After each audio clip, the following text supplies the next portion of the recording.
स्वागत है आप सभी का आपके अपने चैनल एसके ऑनलाइन सॉल्यूशन में। आज हम लोग फिर से कक्षा 11वीं के भौतिक विज्ञान पर चर्चा करेंगे। आज हम लोग अध्याय 2 पर चर्चा करेंगे और इसके पहले जो आपने पहले वीडियो को ना देखा हो, पहला चैप्टर जिसने ना देखा हो वो पूरा का पूरा वीडियो देख लें, ताकि इस वीडियो में आपको किसी भी प्रकार की कोई दिक्कत ना हो। हम लोग पूरा डिटेल से चर्चा करने वाले हैं अध्याय 2 पर। अध्याय 2 जिसका नाम है मात्रक एवं मापन, यूनिट एंड मेजरमेंट।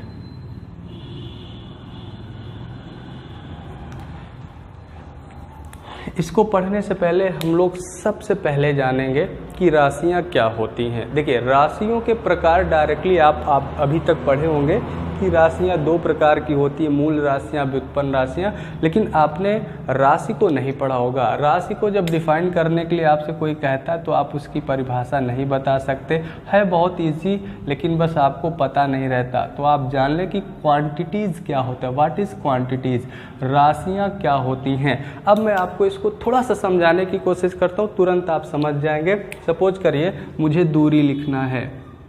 दूरी क्या है? एक राशि है। दूरी क्या है? एक राशि है। तो जब इस राशि को मैं लिखता हूं तो मैं बताता हूं कि मेरी दूरी 10 मीटर है या 100 किलोमीटर है या 50 किलोमीटर है। अगर इसमें से मैं कोई भी एक चीज़ हटा देता हूं तो मेरी दूरी कंप्लीट नहीं होगी। तो ये एक राशि कब है? ये एक राशि कब बनती है? जब इसमें कोई संख्यात्मक मान होता है और इसमें कोई मात्रक होता है। तो कुल मिलाकर जिसमें परिमाण भी हो या संख्यात्मक मान हो और मात्रक हो, वो राशि कहलाती है। ठीक है, इजीली परिभाषा है। तो हम लोग यहाँ पर लिख लेते हैं कि जिसमें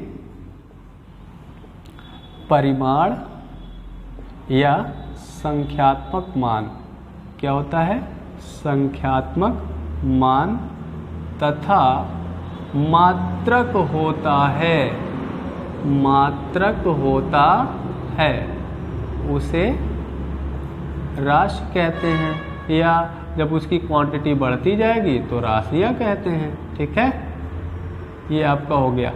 अब एग्जाम्पल आप खूब लिख सकते हैं, एग्जाम्पल की कोई दिक्कत नहीं। जैसे दूरी और चाल, है ना, घनत्व, ये सारे क्या हैं? ये आप सबकी राशियां हैं। राशियां बेसिकली 2 प्रकार से होती हैं। कितने प्रकार से होती हैं? 2 प्रकार की होती हैं। एक आपकी होती है मूल राशियां और एक आपकी होती है व्युत्पन्न राशियां। तो सबसे पहले हम लोग जानेंगे मूल राशियां क्या हैं, फिर उसके बाद हम लोग जानेंगे व्युत्पन्न राशियां क्या हैं। तो राशियां आपकी 2 प्रकार की होती हैं। तो सबसे पहले मूल राशियों को जानते हैं, फिर उसके बाद मूल मात्रक को जानते हैं, फिर उसके बाद हम व्युत्पन्न राशियों को जानेंगे, फिर व्युत्पन्न मात्रक को जानेंगे। ठीक है, देखिए मूल राशियां क्या होती हैं। जैसे अगर आप अपने गार्जियन को देखें, वो आप उन पर डिपेंडेंट होते हैं, तो एकदम उसी से हम लोग कॉन्सेप्ट निकालेंगे। मूल राशियां क्या होती हैं? ऐसी राशियां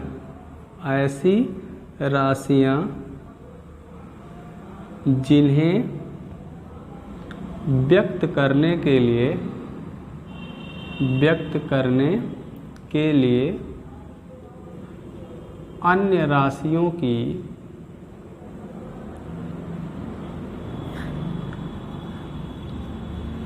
आवश्यकता नहीं होती है,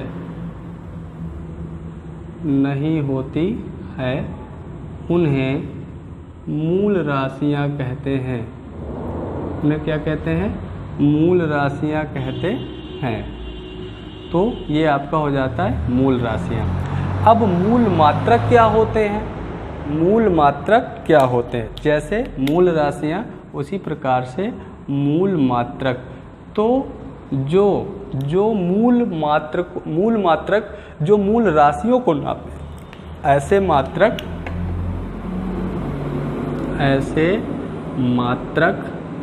जो मूल राशियों को नापते हैं, मूल राशियों को मापते हैं, उन्हें मूल मात्रक कहा जाता है। ठीक है, तो ये आप नोट कर लें, ये आपकी परिभाषा है और ये आपकी मूल राशियों की परिभाषा, ये आपके मूल मात्रक की परिभाषा। अब हम लोग इसको कितने प्रकार से लिखते हैं, तो जो आपकी मूल राशियां होती हैं वो बेसिकली 7 होती हैं। मूल राशियां 7 प्रकार की होती हैं। तो मूल राशियों को अब हम लोग लिखेंगे, मूल राशियां कितनी होती हैं और मूल मात्रक कितने होते हैं।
तो ये आपकी 7 मूल राशियां हैं।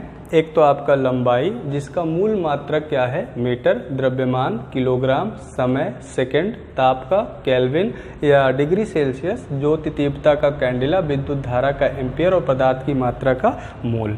अब इनके जो ऐसे संकेत हैं, जैसे मीटर को हम लोग एम से और किलोग्राम को किग्रा से, समय सेकंड को इससे, केल्विन को हम लोग के से लिख देते हैं और इसको हम लोग सीडी से, एम्पियर को ऐसे भी लिख सकते हैं, डायरेक्टली ए से भी लिख सकते हैं, मोल को डायरेक्ट हम लोग मोल लिख देते हैं। अब बात है इनका जो बीमा में आगे आप प्रयोग करेंगे, तो जैसे इनकी मीनिंग्स है, जैसे लंबाई का लेंथ होता है तो एल, द्रव्यमान का मास होता है तो एम, समय का टाइम होता है टी, टेम्परेचर का आपका हीट होता है, लेकिन हम लोग इसको के से लिखते हैं, इसके मात्रक से लिखते हैं, ज्योति तीव्रता का हम लोग सीडी से या हम लोग आई से, इसका होता है ल्यूमिनस इंटेंसिटी, तो हम लोग डायरेक्ट आई से कर सकते हैं। जो अभी आपके कोर्स में लिखा नहीं जाता तो आप इसको सीडी से करते हैं, सीडी को ध्यान रखिएगा। मोल को हम लोग मोल से ही लिखते हैं। तो ये आपकी मूल राशियां हैं। इसके बाद आपका आता है व्युत्पन्न राशियां। व्युत्पन्न राशियां क्या होती हैं?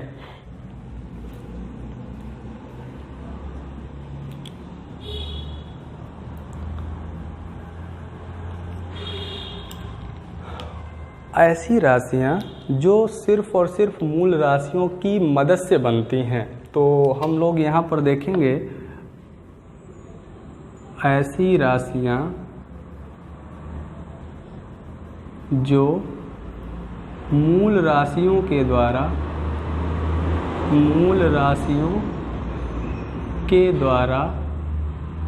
उत्पन्न होती हैं,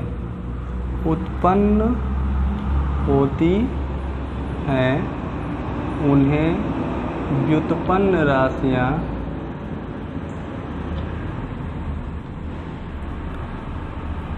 कहा जाता है।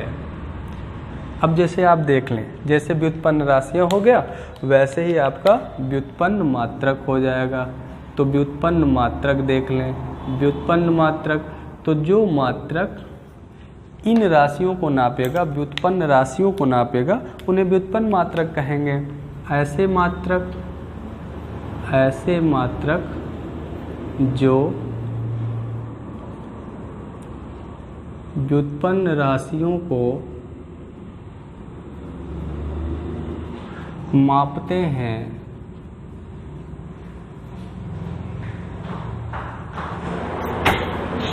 ऐसे मात्रक जो व्युत्पन्न राशियों को मापते हैं उन्हें व्युत्पन्न मात्रक कहा जाता है। अब आपको एग्जाम्पल के द्वारा बताता हूँ, जैसे चाल। चाल बराबर आप लोग क्या लिखते हैं, दूरी बटा समय। दूरी आपका क्या है, दूरी आपकी एक लेंथ है जिसको आप लोग क्या करते हैं, लंबाई से ही नापते हैं।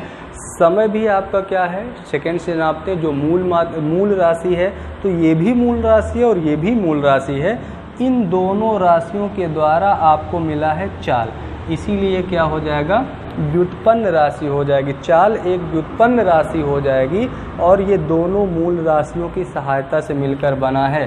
तो ऊपर का मात्रक हो जाएगा मीटर और नीचे का हो जाएगा सेकंड। समय का हो जाएगा सेकंड, दूरी का हो जाएगा मीटर। तो इस प्रकार से बन जाएगा मीटर पर सेकंड। तो ये जो मात्रक है ये बन जाएगा व्युत्पन्न मात्रक और ये जो राशि है वो बन जाएगी व्युत्पन्न राशि। अगर और एग्जाम्पल आप देखना चाहें तो आप लिख सकते हैं घनत्व। घनत्व बराबर होता है द्रव्यमान बटे आयतन। अब आप देखेंगे कि द्रव्यमान तो है लेकिन आयतन मूल राशि नहीं है, आयतन को हमने नहीं देखा। तो अब इसको मैं थोड़ा सा ओपन करता हूँ तो आप देख लीजिएगा, ये हो जाएगा द्रव्यमान बटे लंबाई गुणा चौड़ाई गुणा ऊंचाई। तो ये ओपन हो गया। तो जब इसको ओपन कर दिया तो लंबाई हो, चौड़ाई हो, ऊंचाई हो, सब क्या है, एक दूरी ही तो है, तो लंबाई में ही आएगा, मीटर से ही मापेंगे। तो कुल मिलाकर ये घनत्व भी एक व्युत्पन्न राशि बन जाएगा। जब व्युत्पन्न राशि बन जाएगा तो इसका मात्रक बनेगा किलोग्राम बटा मीटर क्यूब। इस प्रकार से हम लोग देख सकते हैं कि घनत्व भी बन जाएगा एक व्युत्पन्न राशि और ये जो इसका मात्रक है वो व्युत्पन्न मात्रक बन जाएगा। तो इस प्रकार से हमारे पास क्या होते हैं, दो प्रकार से राशियाँ दो प्रकार से होती, मूल राशियाँ और व्युत्पन्न राशियाँ। मूल राशियाँ 7 होती हैं और व्युत्पन्न राशियाँ अनंत होती हैं, क्योंकि जितना हम लोग चाहे इसको बना सकते हैं लेकिन मूल राशियों को आगे हम लोग नहीं बढ़ा सकते। मूल राशियाँ फिक्स है लेकिन ये आपकी व्युत्पन्न राशियाँ फिक्स नहीं हैं। इनके साथ साथ दो आपकी पूरक राशियाँ भी होती हैं जो आपके क्या है, कोण और घन कोण हैं। कोण और घन कोण आगे भी आपको मिल जाता है, 12वीं क्लास में भी मिल जाता है, तो आप उसको थोड़ा सा समझ लें, उसका मात्रक जान लें, कोण क्या होता है और घन कोण क्या होता है। तो कोण को अगर हम लोग डिफाइन करें तो इसको हम लोग प्लेन एंगल भी बोलते हैं।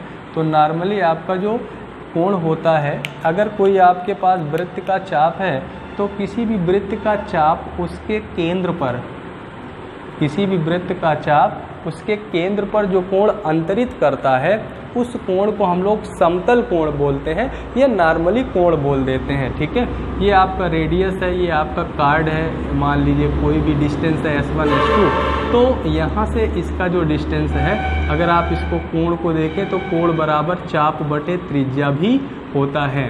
कोण बराबर चाप बटे त्रिज्या।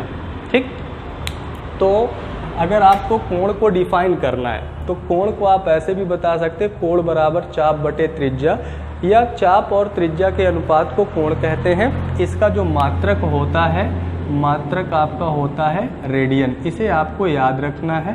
कोण का मात्रक होता है रेडियन। फिर इसके बाद आपका होता है घन कोण। घन कोण क्या होता है, अगर आपके पास कोई फुटबॉल जैसा गोला है, गोला का कहीं पर आप सरफेस में एक काल्पनिक पृष्ठ ले लीजिए और इसका ये काल्पनिक पृष्ठ इसके केंद्र पर जितना कोण अंतरित करता है उसे हम लोग क्या बोलते हैं, घन कोण बोलते हैं। घन कोण को हम लोग डी ओमेगा से रिप्रेजेंट करते हैं और ये DA/r² होता है और इसका जो मात्रक होता है वो होता है स्टेरेडियन। क्या होता है, स्टेरेडियन। ये आप लोगों को याद रखना है। इसका मात्रक रेडियन होता है, इसका मात्रक स्टेरेडियन होता है। इसे हम लोग पूरक मात्रक के नाम से जानते हैं। तो ये आपके मात्रक के बारे में था और आपके क्वांटिटी के बारे में था। अब हम इस चैप्टर का सबसे इम्पॉर्टेंट पार्ट पढ़ेंगे जो है आपका मापन। तो आइए हम लोग मापन शुरू करते हैं। मापन क्या है, मापन के बारे में जानेंगे, मापन कैसे किया जाता है और मापन की महत्ता क्या है, क्यों हम लोग इसको पढ़ते हैं। चलिए, मापन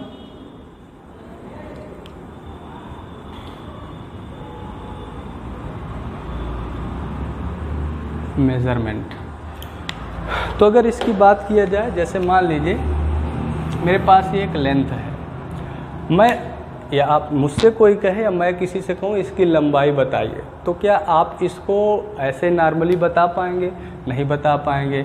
अगर आपसे कोई इसकी लंबाई पूछे तो आप इसको किसी से नापेंगे, क्या करेंगे? नापेंगे। जैसे मेरे पास क्या है, एक स्केल है, मेरे पास क्या है, स्केल। तो हम इसको यहाँ पर ऐसे रखते हैं और इसको इस साइड पर लगाकर ऐसे करते हैं, फिर यहाँ से उठाकर ये कर देंगे। तो इस प्रकार इसकी जो लेंथ है वो 34 सेंटीमीटर आई, 34 सेंटीमीटर। अब मैंने क्या किया, मैंने इससे इसकी तुलना की, मैंने इससे क्या कर दिया, इसकी तुलना कर दिया। तो जब मैंने इसकी इससे तुलना किया तब मैं जान पाया कि ये 34 सेंटीमीटर की थी। अब मेरे पास क्या है, आप लोग सभी जाते हैं सामान लाने, तेल लाने।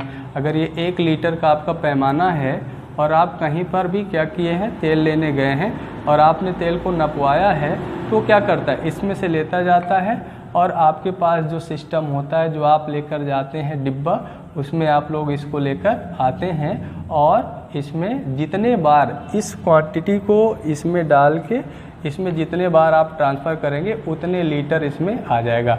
अगर 2 लीटर है तो निश्चित तौर पर इस पैमाने से आपने इसमें 2 बार मापन किया है, 2 बार इसको आपने ट्रांसफ़र किया है। तो इस प्रकार से अगर मापन को देखा जाए तो मापन क्या है, एक प्रकार से हम लोग किसी क्वांटिटी से किसी क्वांटिटी की तुलना करते हैं और इस वर्किंग को हम लोग नाम देते हैं मेज़रमेंट का। आपने पिछली कक्षाओं में, कक्षा 9th में भी आपने मेज़रमेंट पढ़ा है।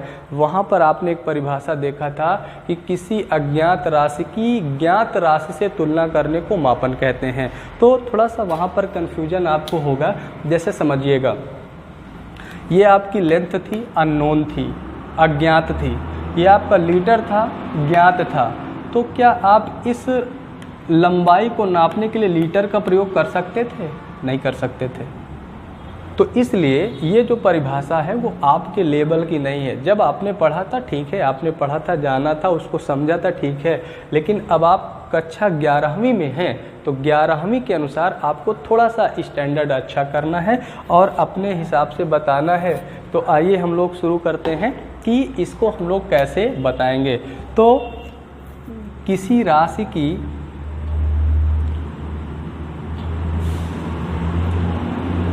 उसके मात्रक से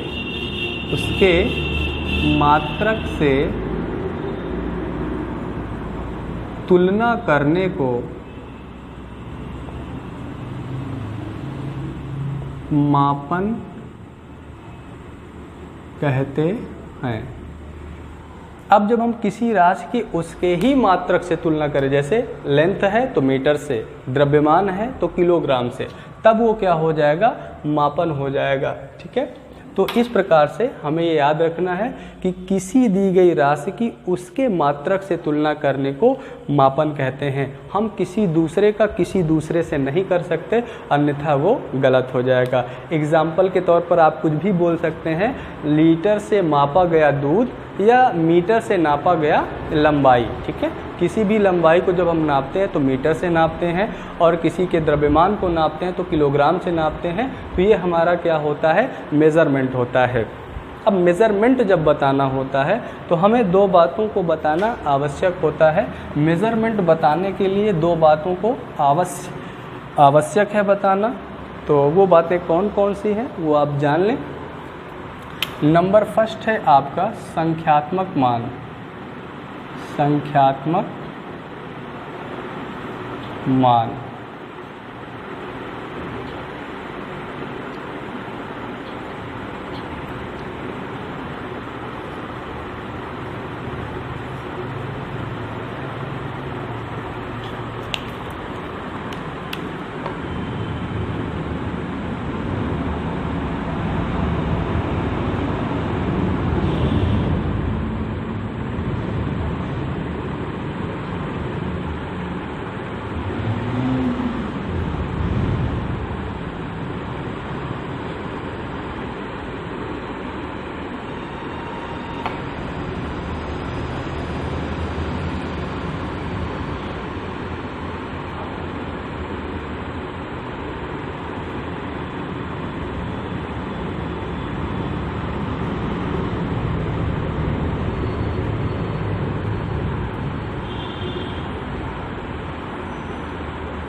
ध्यान देंगे, संख्यात्मक मान जिसके द्वारा किसी का परिमाण व्यक्त होता है उसे संख्यात्मक मान कहते हैं। जिसके द्वारा किसी का परिमाण पता चलता है या व्यक्त किया जाता है या लिखा जाता है उसे हम लोग संख्यात्मक मान बोलते हैं, और जिससे हमने उस राशि की तुलना की है उसे हम लोग मात्रक बोलते हैं।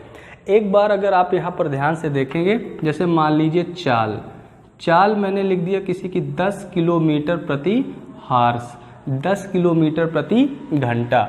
अब आप जानते हैं कि ये किसी का परिमाण है और ये उसका मात्रक है। क्वांटिटी कोई भी हो इससे मतलब नहीं है, लेकिन अगर मैं यहाँ से इस 10 को गायब कर दूँ तो क्या आप उस वस्तु की या उस कार की या उस व्यक्ति की चाल को प्रेजेंट कर सकते हैं? नहीं कर सकते। मतलब ये होना ज़रूरी है, यहाँ पर जो आपका संख्यात्मक मान था वो होना ज़रूरी है।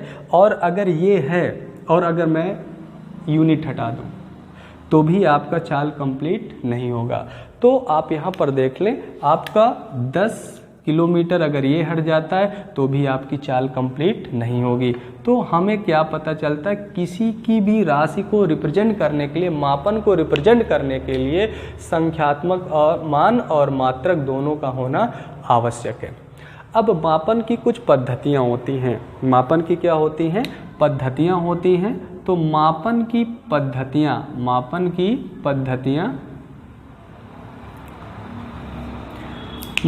पद्धतियाँ सिस्टम ऑफ मेजरमेंट,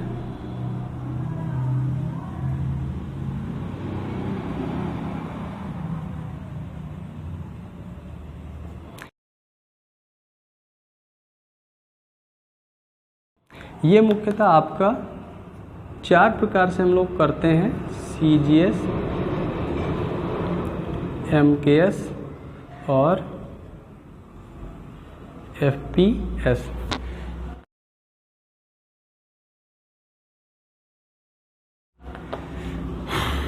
ये आपका होता है फ्रेंच, ये आपका होता है मैट्रिक,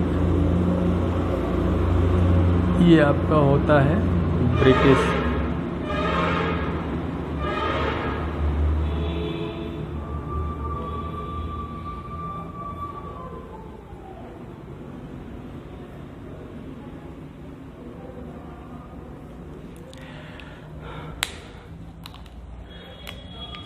तो SI में आपको कुछ नहीं करना होता। जब हम लोग वैज्ञानिकों के नाम से लिखते हैं, क्या करते हैं? वैज्ञानिकों के नाम से लिखते हैं तो वो SI सिस्टम होता है, और ये MKS के लगभग इक्वल होता है। या आप टोटली देखें तो SI सिस्टम वास्तव में MKS सिस्टम ही होता है। CGS सिस्टम जब हम लंबाई को सेंटीमीटर, द्रव्यमान को ग्राम और समय को सेकंड में नापते हैं तो ये आपका होता है CGS पद्धति। जब लंबाई को मीटर में, द्रव्यमान को किलोग्राम में और समय को सेकंड में नापते हैं तो ये क्या होता है? MKS होता है। FPS क्या होता है? जब लंबाई को फुट में, द्रव्यमान को पाउंड में और समय को सेकंड में नापते हैं तो उसे हम लोग क्या बोलते हैं? FPS बोलते हैं। तो ये आपके मापन की पद्धतियां हैं। SI सिस्टम को हम लोग क्या बोलते हैं? इंटरनेशनल सिस्टम बोलते हैं, इंटरनेशनल पद्धति बोलते हैं। और इसमें ज़्यादातर क्या होता है, हम लोग वैज्ञानिकों के नाम पर ही सारी चीज़ें लिखते हैं। जैसे आप लोगों ने पढ़ा होगा कि बल का मात्रक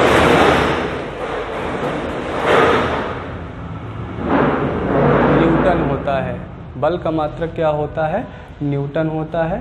CGS पद्धति में क्या है? इसे हम फ्रेंच पद्धति बोलते हैं। इसमें सेंटीमीटर, ग्राम, सेकंड। MKS पद्धति मीटर, किलोग्राम, सेकंड। FPS पद्धति फुट, पाउंड, सेकंड। तो ये आपकी पद्धतियां हैं, और इन पद्धतियों के द्वारा हम लोगों को हर एक न्यूमेरिकल में, हर जगह जब हम लोग न्यूमेरिकल को सॉल्व करते हैं तो न्यूमेरिकल को सॉल्व करते समय क्वांटिटीज़ को हमको चेंज करना पड़ता है, और इसे हम लोगों को याद रखना है। तो आज के लिए बस इतना ही। आपको वीडियो कैसा लगा? मेरे हिसाब से समझ में आया होगा, तो आप इसको ज़्यादा से ज़्यादा लाइक करें, सब्सक्राइब करें, और मिलते हैं अगले वीडियो में। Thanks for watching SK online solution.